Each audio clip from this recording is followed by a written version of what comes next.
네, 감사드립니다. 네, 오늘 말씀은 하나님을 믿고 사는 삶이란 제목을 가지고 같이 은혜를 나누고자 합니다. 우리가 하나님을 다 믿는 사람들입니다. 우리 하나님을 잘 믿고 사는 사람들은 어떤 삶을 살아야 하는지 오늘 본문에 나와 있는 늙은 종의 삶을 통해서 우리가 어떻게 사는 것이 하나님을 기쁘시게 하며 믿는 자의 본이 되는 삶을 사는 것인지를 한번 돌이켜보며 깨닫는 시간 되시기를 주님의 이름으로 간절히 축원드립니다. 네. 하나님이 우리에게 말씀하시는 방법은 여러 가지로 나타내십니다. 사람마다 상황에 따라 다르게 말씀하시며 때로는 말씀이 희귀해지기도 하며 오랫동안 침묵하기도 하십니다. 여러분은 어떻게 하나님의 말씀을 지금 듣고 계십니까? 말씀이 들려야 순종할 수 있고 하나님과 동행할 수 있으며 천국의 삶을 살 수 있는 것입니다. 마태복음 11장 17절에 보니 너희를 향하여 피리를 불어도 너희가 춤추지 않고 우리가 슬피 울어도 너희가 가슴을 치지 아니하였도다라고 말씀하십니다. 하나님과 공감이 돼야 행복해지고 공감이 되지 않으면 불행한 삶을 살 수밖에 없는 것입니다. 하나님의 사인에 즉각 반응하여 하나님의 기쁨이 나의 기쁨이 되고 하나님의 슬픔이 나의 슬픔이 되고 하나님의 울분이 그 울분으로 울분하고 하나님의 꿈을 내가 꿀 때 우리는 가장 행복한 사람이 될 것입니다. 오늘 본문에서 믿음의 조상인 아브라함에게 문제가 하나 있었습니다. 하나님의 부름을 받아 고향을 떠난 이후에 여러 가지 우여곡절을 거쳐 가나안 땅에서 정착한 그는 나이 100세에 정말로 귀한 아들 하나 얻습니다. 그 아들 이삭은 청소년기에 모리아 어느 산에서 아버지의 손에 제물로 드려질 뻔했으나 하나님의 개입으로 살아남았고 그 이후로 청년으로 그리고 장년으로 성장해 가고 있습니다. 이제 살 날이 얼마 안 남았다고 그렇게 느낀 아브라함은 벌써 나이가 꽤 든 이삭의 결혼에 대해서 조바심이 생기기 시작합니다. 그전에도 노력하지 않은 것은 아닐 텐데 그러는 동안에 이삭은 총각으로 40세에 접어들게 됩니다. 어머니 사라는 이미 세상을 떠났고 그 이삭은 더욱 의지할 것이 없어서 그는 더욱 힘들게 방황하고 삶을 살고 있는 것이었습니다. 아브라함은 이 문제를 어떻게 해결할까 하고 생각하면서 여러 날 고민하고 기도했을 것입니다. 아니 급하다고 해서 지금 살고 있는 이방 가나안 여인 중에서 며느리를 찾을 수는 없는 일이었습니다. 그것은 혈통의 문제가 아니라 믿음의 문제였습니다. 가나안 땅에 살면서 거룩한 민족을 일으켜야 하는 아브라함으로서는 아들을 가나안 여인과 결혼시킬 수가 없었던 것입니다. 그렇게 되면 가나안 민족에게 흡수되어 버릴 것이기 때문입니다. 그렇다고 해서 이삭을 고향으로 보낼 수도 없다 싶었습니다. 이삭이 고향 하란에 갔다가 그것을 잘못하고 머물러서 난 안 오겠다고 하면 자신을 불러내신 하나님의 계획이 무산될지도 몰랐기 때문이었습니다. 그렇다면 믿을 만한 사람을 시켜서 고향에서 신부감을 찾아오게 하는 수밖에 없었던 것입니다. 아브라함이 사는 곳에서부터 하란까지는 약 800km가 넘는 매우 먼 거리였습니다. 거대한 팀을 만들지 않으면 엄두도 내지 못할 아주 먼 여행이었던 것입니다. 여러 마리의 낙타와 돕는 종들을 딸려 보내야 했고 오고 가는 일정에 드는 비용도 정말로 만만치 않았을 것입니다. 더구나 마음만 먹으면 그 보낸 종들이 그 모든 것을 가지고 달아나 버릴 수도 있었다고 생각이 됐던 것입니다. 게다가 그냥 40만 편지만 보낸 것이 아니라 며느리감을 데리고 와야 합니다. 아무에게나 막힐 수 없는 참 중대한 일이었던 것입니다. 그런데 다행히 아브라함에게는 참 듬직한 종이 한 사람이 있었습니다. 종이라고 하지만 실은 수십 년간 함께 살아온 아들과 같은 사람이었습니다. 이 사람이 누구인지 이름은 2장에 24장에 나와 있지 않는데 그 전전전 장을 찾아보면 15장 정도에 보면 아마 그렇게 좋아했던 엘리에셀이라는 사람이 아닌가 생각하기도 하는 사람이 있습니다. 아무튼 이 종을 보내기로 그렇게 결정을 했던 것입니다.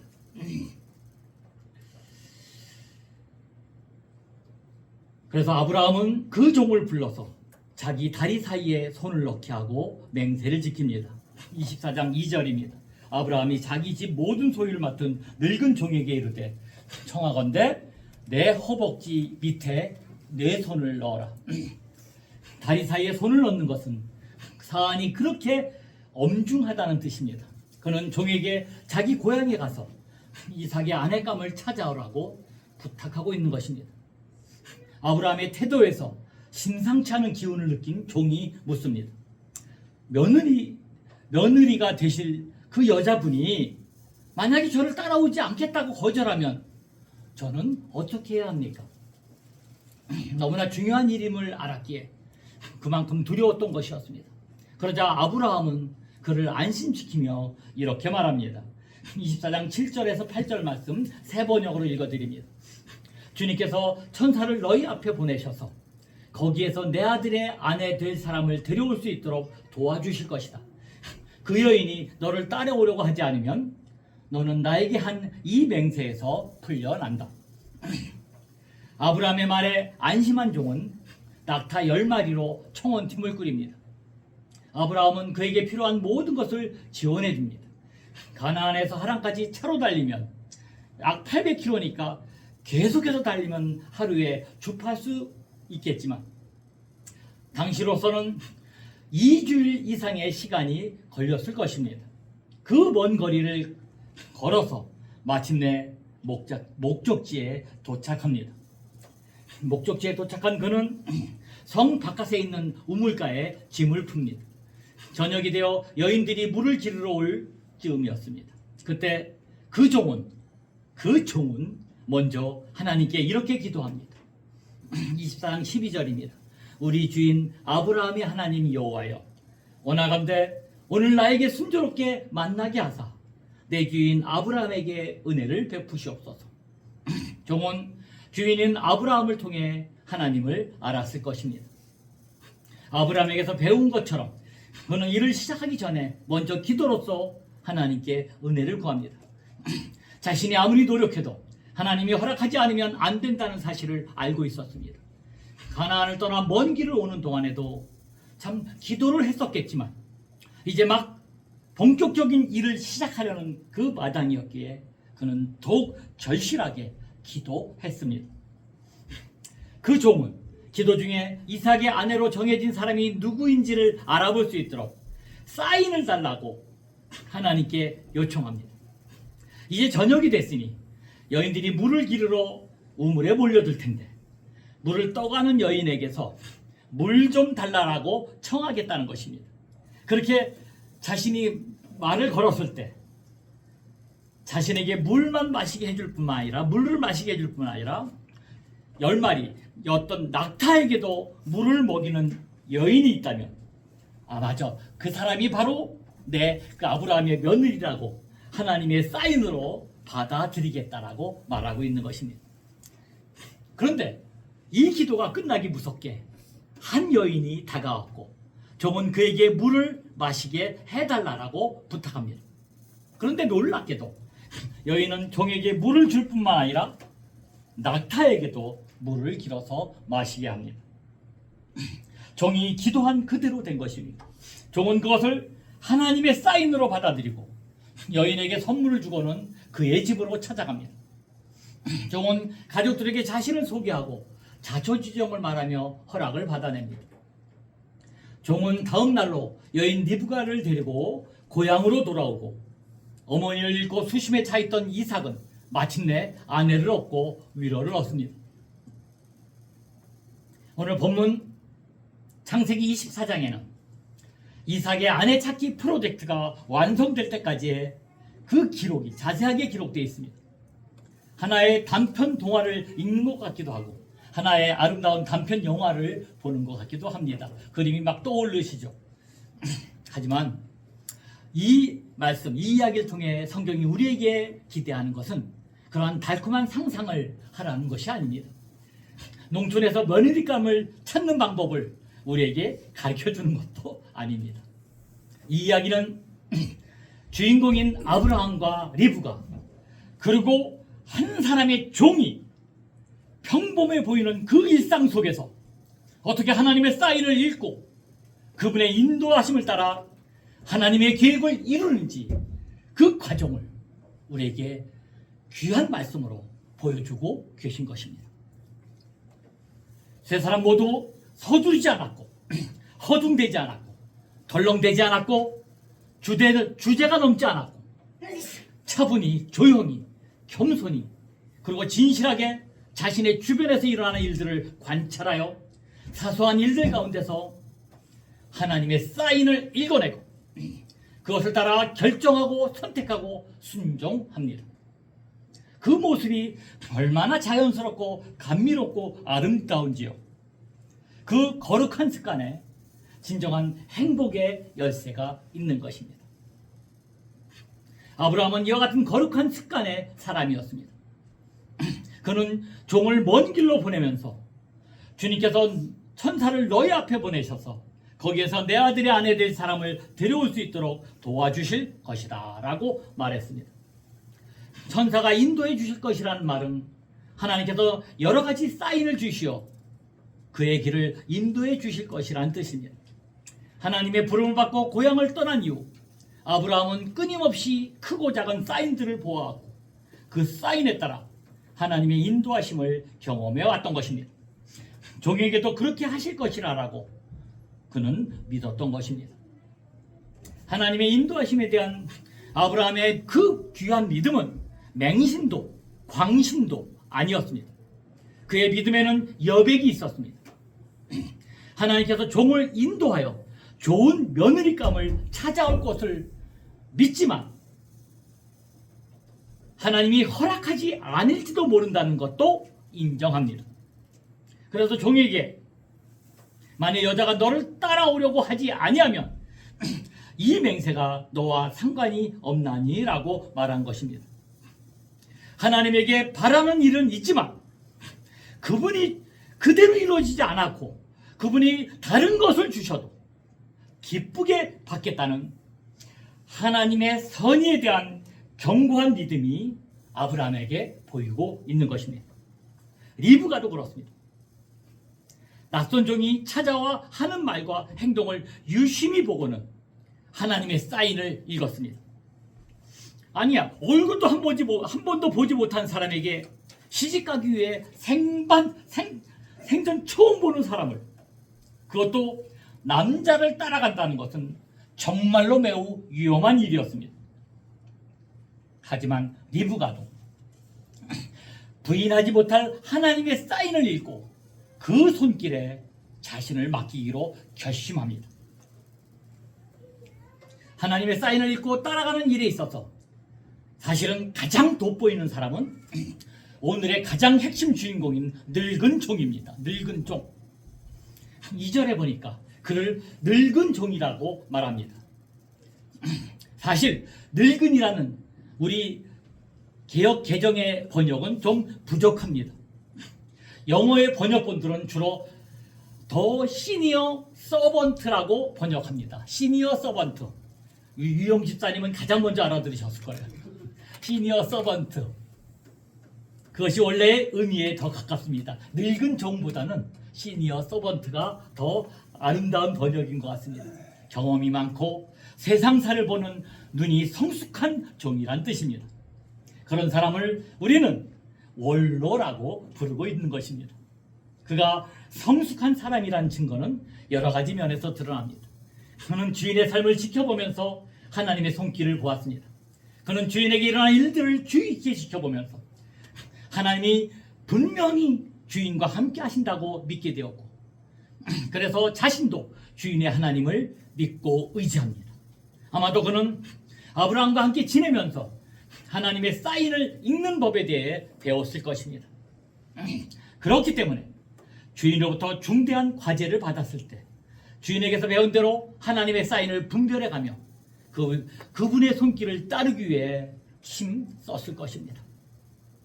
하나님께서 리브가를 허락해 주셨음을 확인한 종은 하룻밤만 딱 보내고 지체 없이 주인에게로 돌아가기로 마음먹습니다. 사실 이번 여행은 정말로 피곤하기 짝이 없는 여행이었습니다.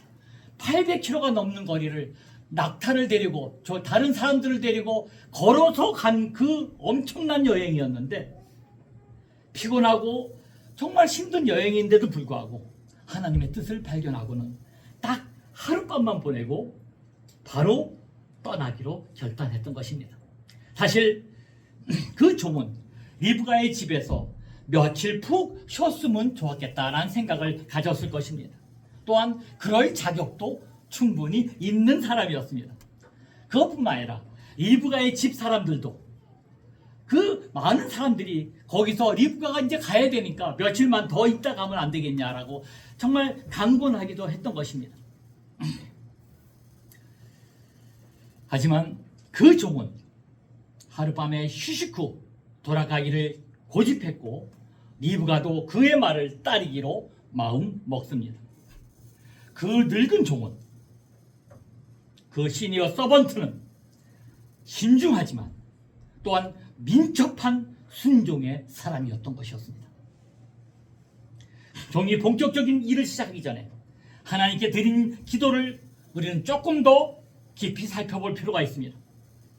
종은 기도를 통해 하나님이 지정하신 여인이 누구인지 알아볼 수 있도록 특정한 사인을 보여달라고 요청합니다.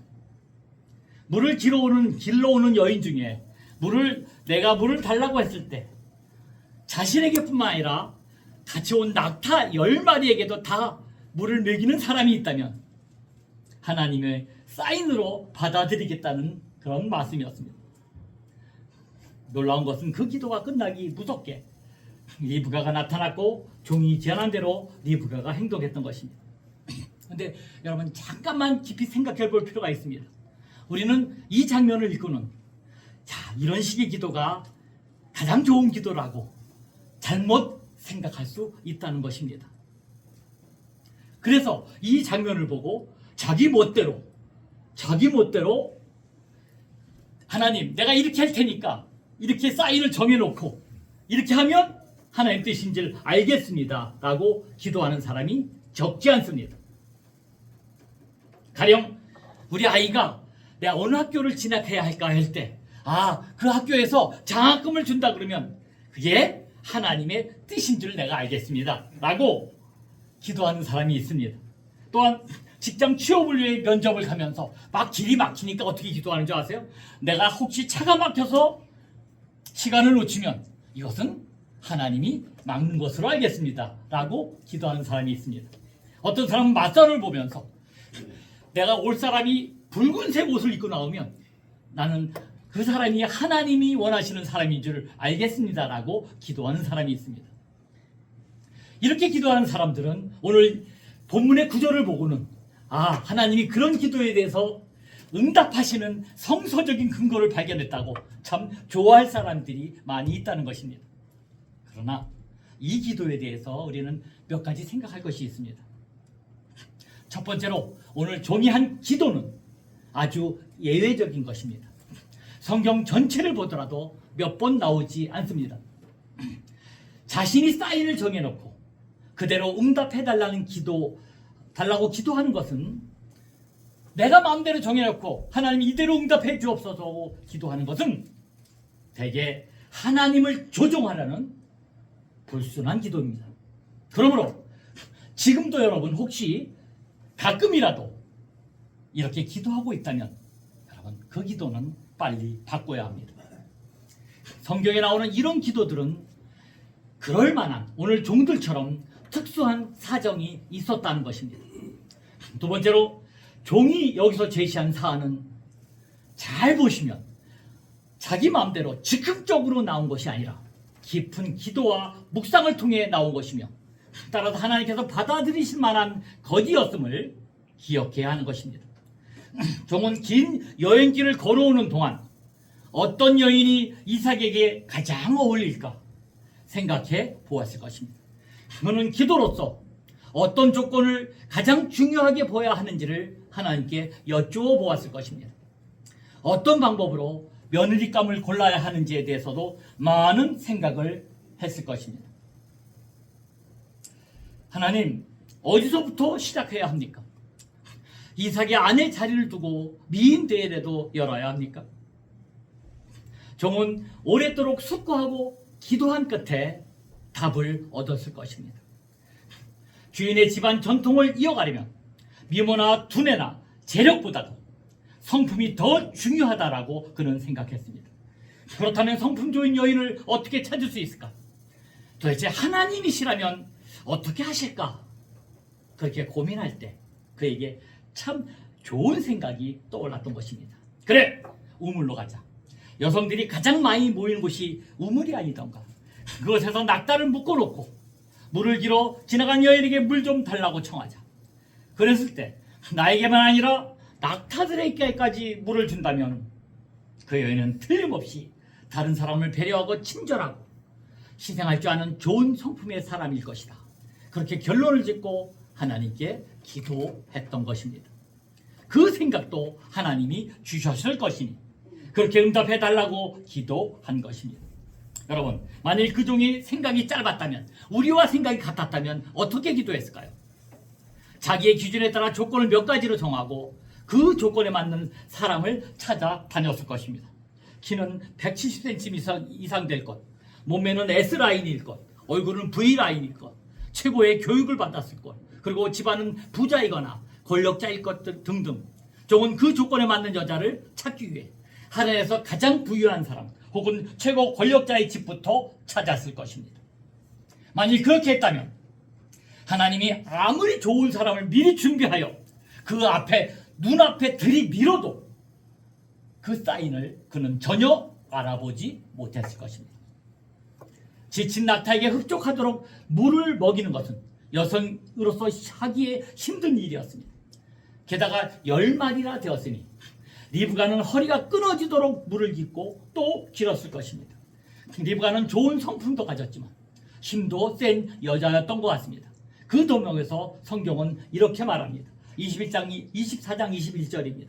그 사람이 그를 주목하여 여호와께서 과연 평탄한 깃을 주신 여부를 알고자 하더니, 그 사람은 여기 그 늙은 종입니다.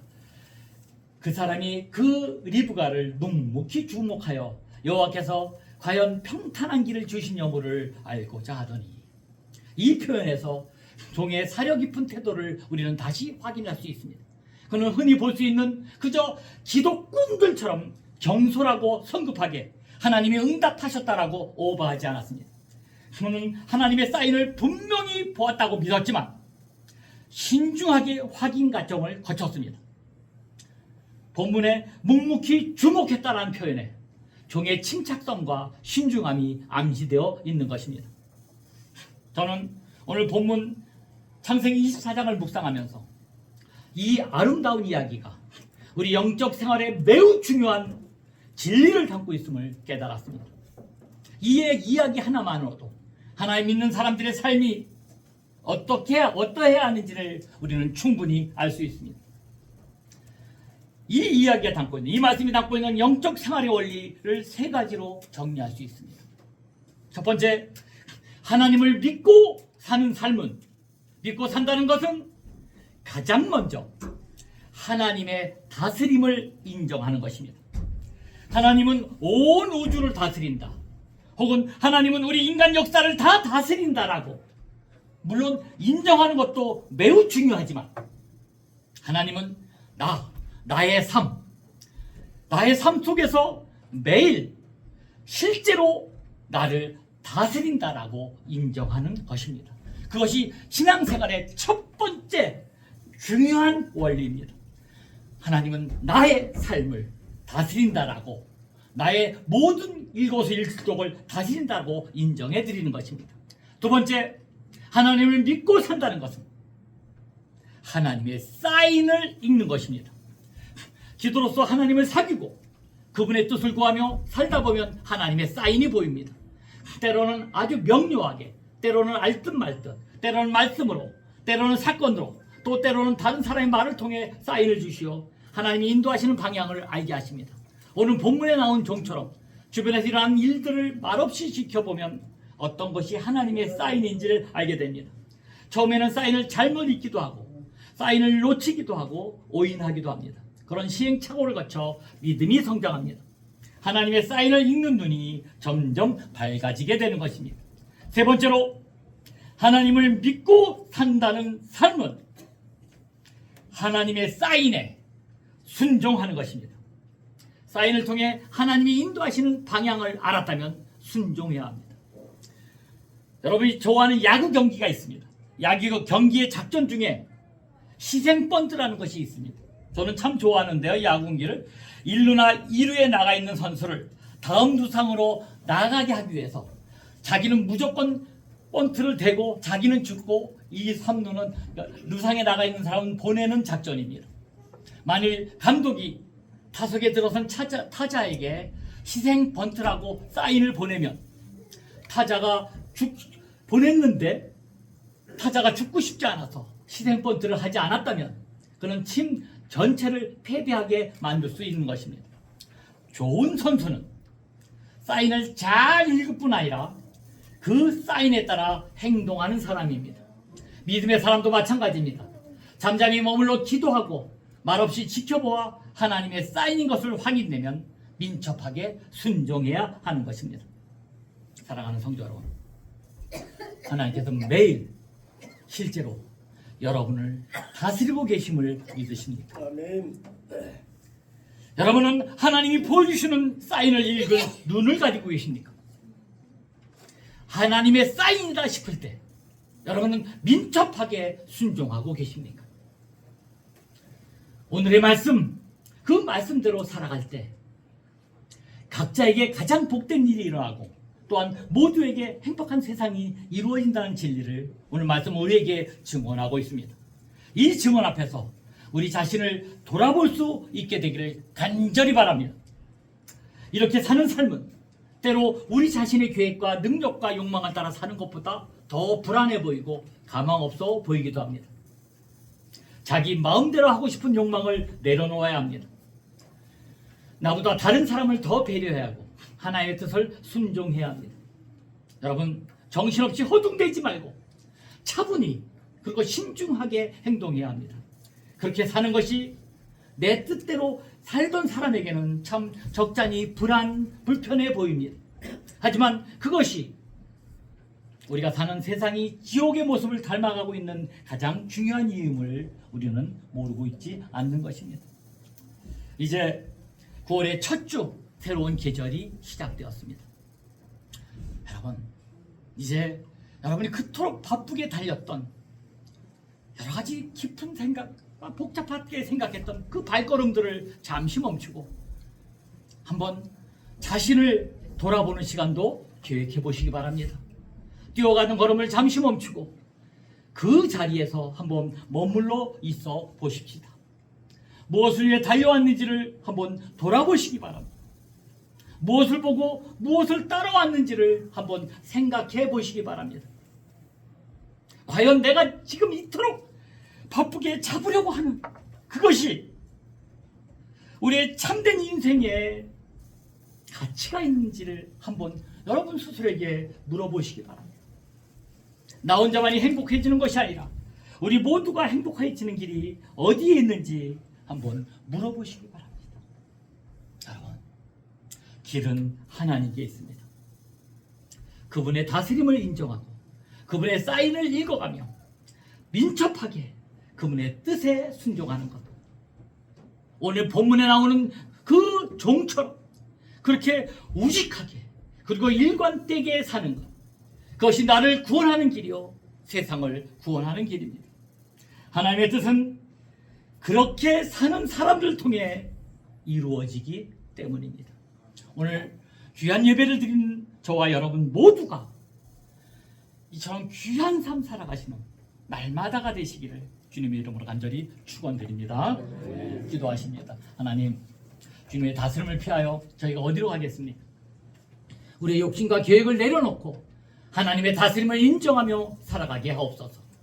하나님의 사인이 보일 때 지체하지 않고 민첩하게 순종하게 하시고 그 순종의 삶을 통해 우리의 가정과 교회와 세상이 변화되게 하옵소서. 예수 그리스도 이름으로 기도드립니다. 아멘. 찬송가 430장 1절 2절만 부르겠습니다.